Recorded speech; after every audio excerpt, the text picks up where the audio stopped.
एक ऐसा रात का सन्नाटा जिसके बारे में लोगों की जानकर ही रूह निकल जाती है। आज इस कहानी को सुनकर आप सभी के रोंगटे खड़े हो जाएंगे। इस कहानी को अगर आप थोड़ी देर भी सुनते हैं तो पूरा सुने बिना कहीं भी नहीं जाएंगे। नमस्कार दोस्तों, राउंड ऑफ हॉरर में आप सभी का स्वागत है। आज की इस कहानी को इतना रोमांचक बनाया गया है कि इसे सुनने वाले भयभीत हो जाते हैं। चलिए बिना किसी बात के कहानी को आगे की तरफ बढ़ाते हैं। आदित्य एक छोटे से गांव में रहता था जहां शाम होते ही सन्नाटा छा जाता था। गांव के लोगों में एक पुरानी कहानी मशहूर थी। कत्ल खाना या एक सुनसान जगह थी जहां लोग कई सालों से जाने से डरते थे। कहा जाता था कि वहां जो भी अकेला जाता वापस नहीं लौटता। एक रात आदित्य अपने दोस्तों के साथ शराब पीकर बैठा था। बातों ही बातों में उसने गांव वालों की बातों को चुनौती दी। ये सब बकवास है, मैं अभी जाकर दिखाऊंगा, उसने जोश में कहा। उसके दोस्त ने उसे रोकने की बहुत कोशिश की लेकिन आदित्य नहीं माना। वह टॉर्च लेकर अकेले ही कत्ल खाना की तरफ निकल दिया। रास्ता अंधेरा और सुनसान था। जैसे ही वह आगे बढ़ रहा था हवा की सरसराहट भी अजीब लग रही थी। कत्ल खाना पहुंचकर उसने देखा कि वहां सब कुछ एकदम शांत था। कोई डरावनी आवाज नहीं बल्कि भूत इत्यादि ने राहत की सांस ली। यह सब सिर्फ मन का वहम है, उसने मन में सोचा। तभी उसे कुछ दिखाई दिया। वहां खून के धब्बे थे। देखकर उसका मन बेचैन हो गया। उसने टॉर्च को और पास करके देखा। खून के धब्बे एक दीवार पर थे और उसके पास एक छोटी सी लकड़ी थी। तस्वीर लगी थी। तस्वीर बहुत पुरानी थी लेकिन उसकी आंखें इत्यादि को घूर रही थी। अचानक उसने पीछे एक ठंडी हवा का झोंका आया। वह पीछे मुड़ा लेकिन वहां कोई नहीं था। फिर उसे अपने पीछे कोई फुसफुसाहट सुनाई दी। तुम यहां क्यों आए हो? आदित्य का दिल जोरों से धड़कने लगा। उसने हिम्मत करके कहा, कौन है वहां? कोई जवाब नहीं आया लेकिन उसने अपने कंधे पर किसी के ठंडे हाथ को महसूस होते हुए आदित्य ने डर के मारे टॉर्च को जमीन पर गिरा दिया और वह चारों तरफ भागने लगा। तभी उसकी नजर एक अंधेरी कोठरी पर पड़ी। वह डर के मारे उसके अंदर घुस गया। अंदर बहुत अंधेरा था। आदित्य ने अपनी जेब में हाथ डाला और माचिस निकाली। जैसे ही उसने माचिस जलाई एक पल के लिए पूरा कमरा रोशन हो गया और जो उसने देखा उसके होश उड़ गए। कोठरी के चारों तरफ इंसानों की हड्डियां बिखरी पड़ी थी और ठीक उसके सामने एक लड़की खड़ी थी। वह लड़की जिसकी तस्वीर उसने बाहर देखी थी। उस लड़की का चेहरा खून से सना हुआ था और उसकी आंखें एकदम खाली थी। उसने धीरे से अपना हाथ आदित्य की तरफ बढ़ाया। आदित्य ने डर के मारे चीखने की कोशिश की लेकिन उसके गले से आवाज नहीं निकली। वह भागना चाहता था लेकिन उसके पैर वहीं जम गए। लड़की ने धीरे धीरे उसकी तरफ एक कदम बढ़ाया और उसके कंधे पर हाथ रख दिया। अगले दिन आदित्य के दोस्त जब उसे ढूंढने गए तो उन्होंने वहां कुछ नहीं मिला।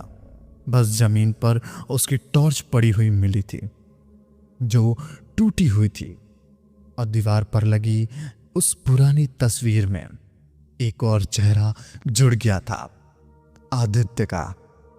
जब आदित्य ने दोस्त उसे ढूंढने आए और वहां उसे नहीं पाया तो गांव में दहशत फैल गई। सब जानते थे कि कत्ल खाना ने एक और जान ले ली थी। गांव के मुखिया ने उस जगह को हमेशा के लिए बंद करने का फैसला किया, लेकिन गांव वालों ने कोई भी वहां जाने की हिम्मत नहीं कर सका। लेकिन आदित्य का एक दोस्त जिसका नाम विक्रम था, हार मानने वालों में से नहीं था। विक्रम और आदित्य बचपन के दोस्त थे। उसने अकेले ही कत्ल खाना जाने का फैसला किया। उसने सोचा कि शायद आदित्य वहां पर छुपा हुआ हो या फिर कोई ऐसी चीज मिल जाए जिसे उसे वापस लाया जा सके।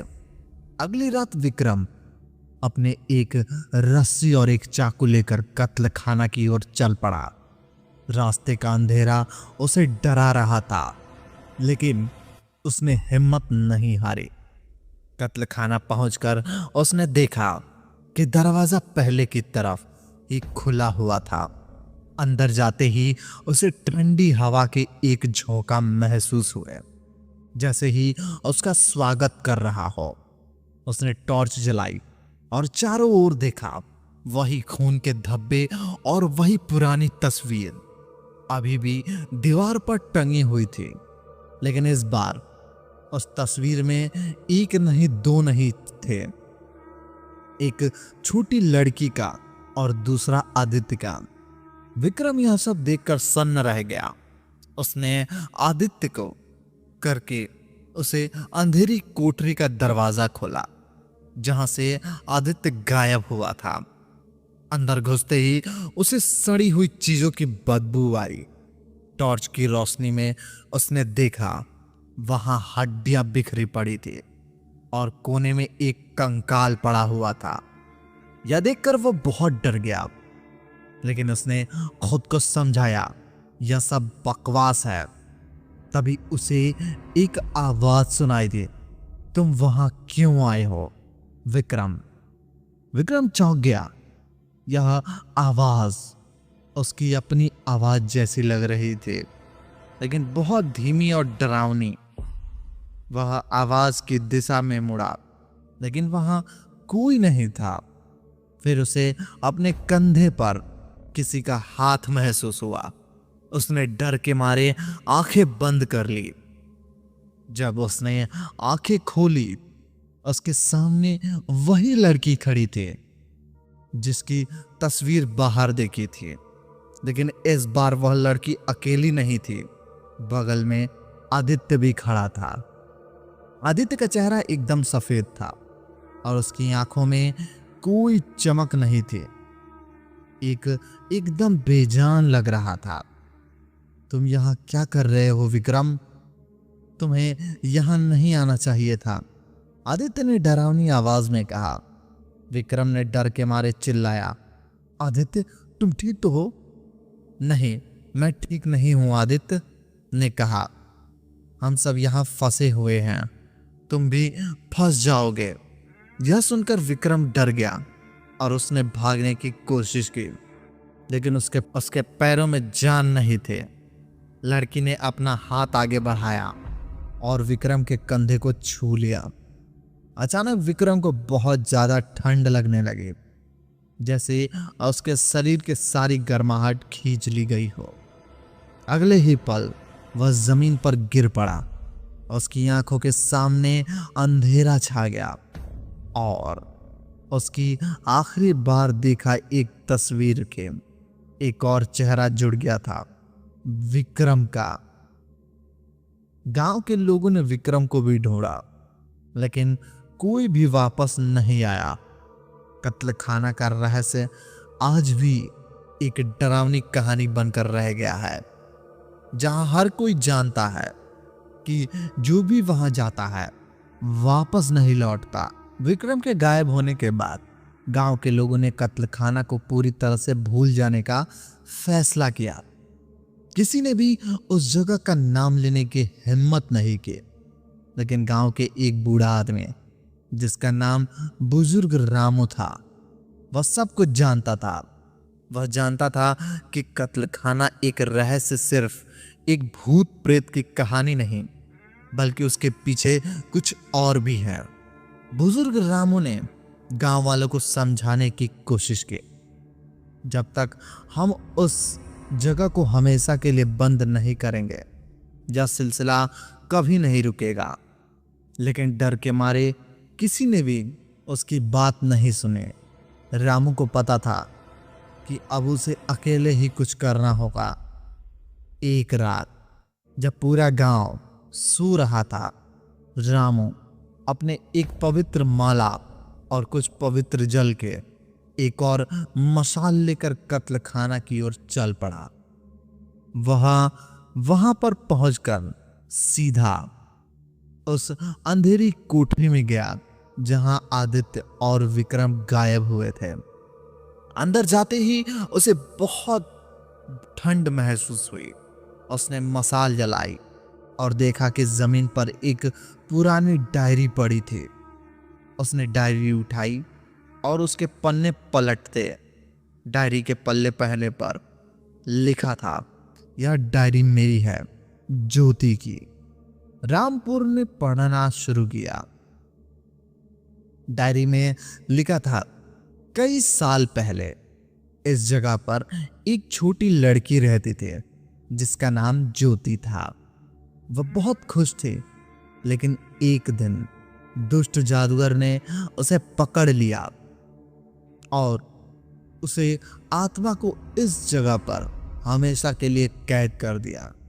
डायरी में लिखा था कि जादूगर ने ज्योति की आत्मा को एक तस्वीर में कैद कर दिया था और जब भी कोई अकेला आदमी उस जगह पर जाता, ज्योति की आत्मा उसे अपनी दुनिया में खींच लेती थी।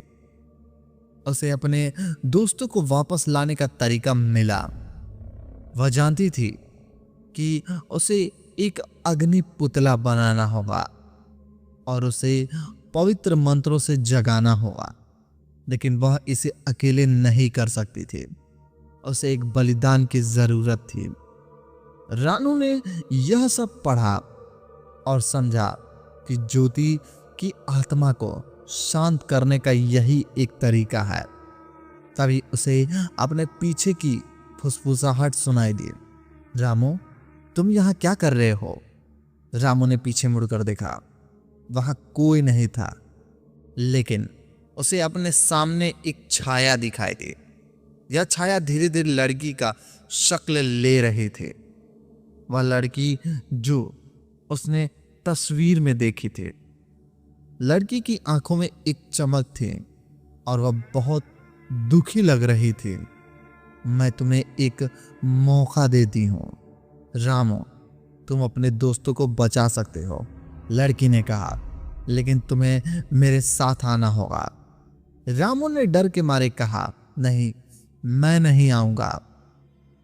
तभी लड़की ने अपनी आंखों की एक लाल रोशनी निकाली। रामू को तुरंत अपनी पवित्र माला निकाली, जय माता दी का जाप किया, मंत्र का शुरू कर दिया। लड़की की आंखें लाल होने लगी और वह दर्द से चिल्लाने लगी, तुम मुझे रोक नहीं सकते, तुम मुझे नहीं रोक सकते, लड़की चिल्लाई। रामू ने मसाल उठाया और उसे एक लकड़ी की मेज पर रख दिया, जहां उसने मिट्टी, लकड़ी और घास का एक पुतला बनाया था। उसने उस पवित्र जल डाला और मंत्र का जाप करना शुरू कर दिया। जैसे ही मंत्र पूरे पुतले को जान आ गई और वह आग में जलने लगा। अग्नि पुतला ने एक लकड़ी की तरफ बढ़ना शुरू कर दिया। लड़की डर गई और अपनी आत्मा को बचाने के लिए भागने लगे, लेकिन अगली पुतला ने उसे पकड़ लिया और उसे अपनी अंदर खींच लिया। एक जोरदार रोशनी हुई और फिर सब कुछ शांत हो गया। जब रामू ने आंखें खोली तो उसने देखा कि ज्योति की आत्मा उस तस्वीर से मुक्त हो गई थी और अब एक शांत और खुश आत्मा लग रही थी। ज्योति ने मुस्कुराते हुए रामू को धन्यवाद दिया और वह गायब हो गई। कुछ दिनों बाद आदित्य और विक्रम वापस लौट आए। वे दोनों बहुत कमजोर और थके हुए थे, लेकिन वे सुरक्षित थे। उन्होंने गांव वालों को बताया कि किसी दूसरी दुनिया में थे, जहां वे कई वर्षों से तक फंसे हुए थे। गांव वालों ने रामू को धन्यवाद किया और कत्ल खाना की जगह पर एक मंदिर बना दिया। और उस दिन के बाद कोई भी उस जगह पर नहीं जाने से डरता, क्योंकि वे जानते थे कि अब हर जगह डर नहीं बल्कि शांति बन गई थी। अगर कभी आपको मौका मिला उस जगह पर जाने का, तो क्या आप उस जगह पर जाएंगे? कमेंट करके बताइए। और ऐसी ही डरावनी कहानी सुनने के लिए मेरे चैनल को सब्सक्राइब कर लीजिए, ताकि हमारी आने वाली कहानियां सबसे पहले आप तक पहुंचे। धन्यवाद।